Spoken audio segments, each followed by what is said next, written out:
ರೈತರು ಬೆಳೆದಂತಹ ಬೆಳೆಗೆ ಕ್ರಿಮಿನಾಶಕವೇ ಕಂಟಕವಾಯಿತಾ ಅನ್ನುವಂತಹ ಪ್ರಶ್ನೆ ಎದುರಾಗ್ತಾ ಇದೆ. ಕ್ರಿಮಿನಾಶಕ ಸಿಂಪಡಿಸಿದ ಬಳಿಕ 12 ಎಕರೆ ಬೆಳೆ ಸಂಪೂರ್ಣವಾಗಿ ನಾಶವಾಗಿ ಹೋಗಿದೆ. ಕ್ರಿಮಿನಾಶಕ ಸಿಂಪಡಿಸುವಂತಹ ಸಂದರ್ಭದಲ್ಲೇ ತಪ್ಪಾಗಿ ಏನಾದರೂ ಸಿಂಪಡಿಸಿದ್ರ ಅಥವಾ ಕ್ರಿಮಿನಾಶಕದಲ್ಲೇ ಏನಾದರೂ ಸಮಸ್ಯೆಗಳು ಇತ್ತಾ? ಇದೀಗ 12 ಎಕರೆ ಬೆಳೆ ಕಳೆದುಕೊಂಡಂತಹ ರೈತ ತಲೆ ಮೇಲೆ ಕೈ ಹೊತ್ತು ಕೂರುವಂತಾಗಿದೆ. ಕೊಪ್ಪಳದ ಕಾರಟಗಿ ತಾಲೂಕಿನ ಸಿದ್ದಾಪುರದಲ್ಲಿ ನಡೆದಿರುವಂತಹ ಘಟನೆ ಇದು. ಮಾವಿನ ಬೆಳೆಗೆ ಸಿಂಪಡಿಸುವಂತಹ ಕ್ರಿಮಿನಾಶಕ ವಿತರಣೆ ಮಾಡಲಾಗ್ತಾ ಇತ್ತು. 12 ಎಕರೆ ಭತ್ತದ ಬೆಳೆ ನಾಶದಿಂದ ರೈತ ಇದೀಗ ಕಣ್ಣೀರಿಟ್ಟಿದ್ದಾರೆ. ಮಾವಿನ ಬೆಳೆಗೆ ಸಿಂಪಡಿಸುವಂತಹ ಕ್ರಿಮಿನಾಶಕ ಸಿಂಪಡಿಸಿ ಬೆಳೆ ಕಳೆದುಕೊಂಡು ರೈತ ಕಣ್ಣೀರಿಟ್ಟಿದ್ದಾನೆ. 12 ಎಕರೆ ಭತ್ತದ ಬೆಳೆ ನಾಶದಿಂದ ರೈತ ಇದೀಗ ಕಣ್ಣೀರಿಡುವ ಪರಿಸ್ಥಿತಿ ಬಂದಿದೆ. ಇದಕ್ಕೆ ಸಂಬಂಧಪಟ್ಟಂತೆ ದೂರು ಕೊಟ್ಟರೂ ಕೂಡ ಕೃಷಿ ಇಲಾಖೆ ಅಧಿಕಾರಿಗಳು ಡೋಂಟ್ ಕೇರ್ ಅಂತ ಇದ್ದಾರೆ. ಕಾಯಿ ಚೆನ್ನಾಗಿ ಹಿಡಿಲಿ, ಕಾಯಿ ದಪ್ಪ ಬರ್ಲಿ ಅಂತ ಪ್ಲಾಂಟ್ ಗ್ರೋತ್ ರೆಗ್ಯುಲೇಟರ್ ಮೇನ್ ಇದು. ಬೇರೆ ಏನ್ ಕೆಲಸ ಮಾಡಲ್ರಿ. ಪ್ಲಾಂಟ್ ಗ್ರೋತ್ ರೆಗ್ಯುಲೇಟರ್ ಇರ್ಲಿಲ್ಲ. ಪ್ಲಾಂಟ್ ಗ್ರೋತ್ ರೆಗ್ಯುಲೇಟರ್ ಅಂತಂದ್ರೆ ಮೇಲ್ ಸ್ಪ್ರೇ ಮಾಡ್ತೀವಿ, ಫ್ಲವರ್ ಚೆನ್ನಾಗಿ ಬರ್ಲಿ ಅಂದ್ರೆ ಹೂ ಚೆನ್ನಾಗಿ ಬರ್ಲಿ, ಹೂ ಚೆನ್ನಾಗಿ ಹಿಡಿಲಿ, ಕಾಯಿ ಚೆನ್ನಾಗಿ ಬರ್ಲಿ, ಕಾಯಿ ದಪ್ಪ ಆಗ್ಲಿ ಅಂತ ಅಷ್ಟೇ.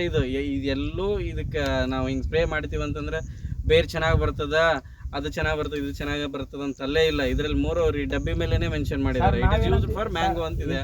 ಇದು ಯಾವ ಬೇಸಿಸ್ ಮೇಲೆ ನೀವು ಭತ್ತ ಕೊಟ್ರಿ? ಇದು ಅಲ್ಲ ಸರ್, ಅವ್ರ ಕಂಪ್ನಿಯವ್ರು ಹೇಳ್ತಾರ, ನಾವಂತ ನೀವೇ ಕೇಳ್ರಿ. ಹಾರ್ಮೋನ್ಸ್ ಜಾಸ್ತಿ ಇದು ಆಗಿರುತ್ತಲ್ರಿ. ಅದೇ ಸರ್, ಈಗ it's content of hormones everything. But ಆದ್ರೂ ಕರೆಕ್ಟ್ ಆಗಿ ಕೊಡ್ಬೇಕಲ್ಲ. ಈಗ ಇದ್ರಲ್ಲಿ ಮ್ಯಾಂಗೋ ಅಂತಿದೆ, ಇವ್ರು ಭತ್ತ ಕೊಟ್ಟಿದ್ದಾರೆ, ಇವ್ರು ನೋಡಿದ್ರೆ ಇದು ಭತ್ತ ಕೊಡಲ್ಲ ಅಂತ ಹೇಳ್ತಾರೆ ಸರ್. ಇನ್ನು ಬೇರೆ ಚೆನ್ನಾಗಿ ಬರ್ತದ ಅಂತಿದ್ದಾರೆ.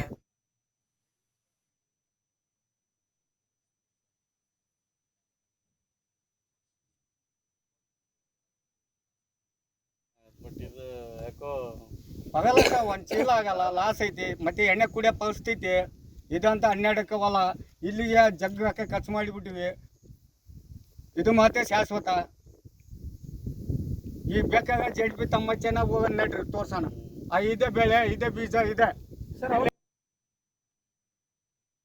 ಇದೇ ಹೋಗಲಿ 12 ಎಕರೆ ಭೂಮಿ ಇದೆ. 12 ಎಕರೆ ಭೂಮಿ ನಾಟಿ ಮಾಡಿದ್ದೀನಿ. ನಾಟಿ ಮಾಡಿದ್ರೆ ಏನು ನಾಟಿ ಮಾಡಿದ್ರಿ? ಭತ್ತ ಭತ್ತ ಮಾಡಿದ್ದೀವಿ. ವೆಂಕಟೇಶ್ವರ ಟ್ರೇಡರ್ಸ್ ರಸಗೊಬ್ಬರ ಕೀಟನಾಶಕ ಅಂಗಡಿಯಲ್ಲಿ 2ನೇ ಗೊಬ್ಬರಕ್ಕೆ ಬಡ್ಡಿ ಮತ್ತು ಬೇರು ಬರುವಂಥ ಚಲೋ ಎಣ್ಣೆ ಕೊಡು ಅಂತ ಕೇಳಿದ್ವಿ. ಇದು ಚೆನ್ನಾಗಿ ಬರ್ತಾ ಅಂತ ಹೇಳ್ಕೊಟ್ಟಾಗ ಇದನ್ನ ಹಾಕಿದ ತಕ್ಷಣ 15 ದಿನದಲ್ಲಿ ಭೂಮಿ ಎಲ್ಲ ಕುಂದು ಬಂದು ಹೋಗ್ಬಿಟ್ಟಿದೆ. ಅದನ್ನೆಲ್ಲ ಕೃಷಿ ಅಧಿಕಾರಿಗಳು ಎಲ್ಲರಿಗೂ ಹೋಬಳಿಯಿಂದ ಹಿಡಿದು ಜಿಲ್ಲಾ ಮಟ್ಟವರೆಗೂ ಅರ್ಜಿ ಕೊಟ್ಟಿದ್ದೀನಿ, ಅಡ್ಡಾಡಿದ್ದೀನಿ. ಯಾರು ಸ್ಪಂದಿಸಿರಲ್ರು.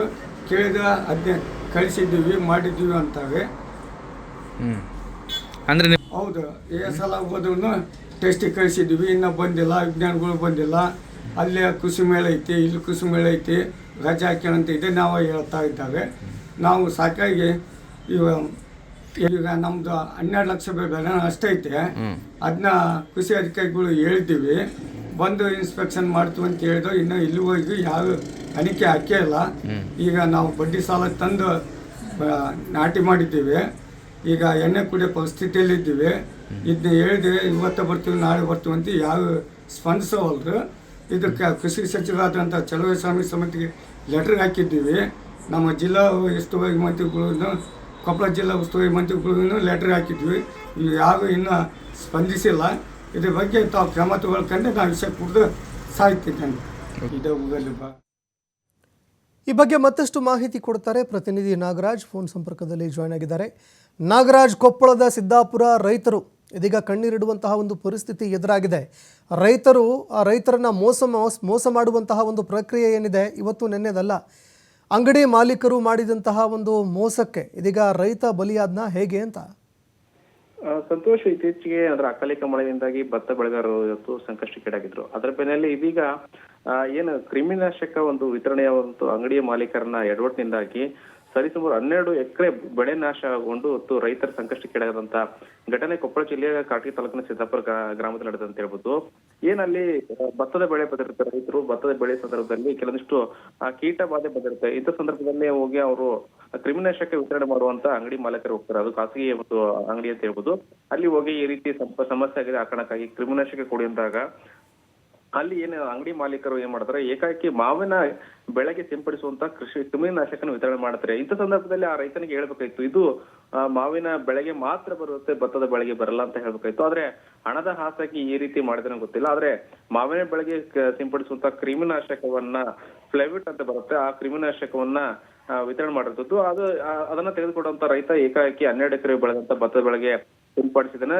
ತದನಂತರ 1 ವಾರದಲ್ಲಿ ಸಂಪೂರ್ಣವಾಗಿ ಬೆಳೆ ಸುಟ್ಟು ಹೋಗಿದೆ. ಅಂದ್ರೆ ಆ ರೀತಿ ಸಂಪೂರ್ಣವಾಗಿ ಬೆಳೆ ನಾಶವಾಗಿರುವಂತದ್ದು. ಈ ಬಗ್ಗೆ ಸ್ವತಃ ಅಲ್ಲಿನ ರೈತ ಹೋಗಿ ಈ ರೀತಿ ಕೃಷಿ ಇಲಾಖೆಯ ಅಧಿಕಾರಿಗಳಿಗೆ ಹೋಗಿ ದೂರು ಕೊಟ್ಟರು ಕೂಡ ಇದುವರೆಗೂ ಕೃಷಿ ಇಲಾಖೆಯ ಅಧಿಕಾರಿಗಳು ಮಾತ್ರ ಯಾವುದೇ ರೀತಿಯಿಂದ ಕ್ರಮ ತೆಗೆದುಕೊಂಡಿಲ್ಲ.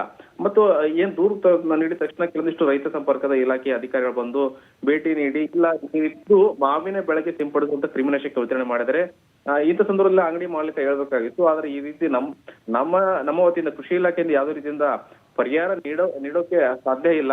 ಆ ಕಾರಣಕ್ಕಾಗಿ ಅಂಗಡಿ ಮಾಲೀಕನ ಮೇಲೆ ಏನಾದ್ರೂ ನೀವು ಅದು ಮೇಲಾಧಿಕಾರಿಗಳ ಸೂಚನೆ ಕೊಟ್ರೆ ಕ್ರಮ ತೆಗೆದುಕೊಳ್ತೀವಿ ಅಂತ ಹೇಳಿ ಆರಕ್ಕೆ ಉತ್ತರ ಕೊಟ್ಟಿದ್ರು. ಆದ್ರೆ ಇದೀಗ ಅಂಗಡಿ ಮಾಲೀಕನ ಮತ್ತು ಕೆಲವೊಂದಿಷ್ಟು ಕೃಷಿ ಅಧಿಕಾರಿಗಳ ನಿರ್ಲಕ್ಷ್ಯದಿಂದಾಗಿ ಸರಿಸುಮಾರು 12 ಎಕರೆ ಅಂತಂದ್ರೆ ಅದು ಬಹಳ ಲಕ್ಷಾಂತರ ರೂಪಾಯಿ ಬೆಳೆ ಬಾಳುವಂತ ಭತ್ತದ ಬೆಳೆ ಅಂತಿದ್ದು ಅದು ಸಂಪೂರ್ಣವಾಗಿ ನಾಶವಾಗಿದೆ. ಈಗ ಏನಂದ್ರೆ ಆ ರೈತ ಹೇಳುವಂತದ್ದು ತಕ್ಷಣ ಈಗಾದ್ರೂ ಅಂಗಡಿ ಮಾಲೀಕರಿಂದ ನಮ್ಮ ಪರಿಹಾರ ಕೊಡಿಸಿ ನನ್ನನ್ನ ಉಳಿಸಿ ಅಂತೇಳಿ ಅಂಗ್ಲಾಚಿರುವಂತದ್ದು. ಸಂತೋಷ್. ಧನ್ಯವಾದಗಳು ನಾಗರಾಜ್ ನಿಮ್ಮೆಲ್ಲ ಮಾಹಿತಿಗೆ.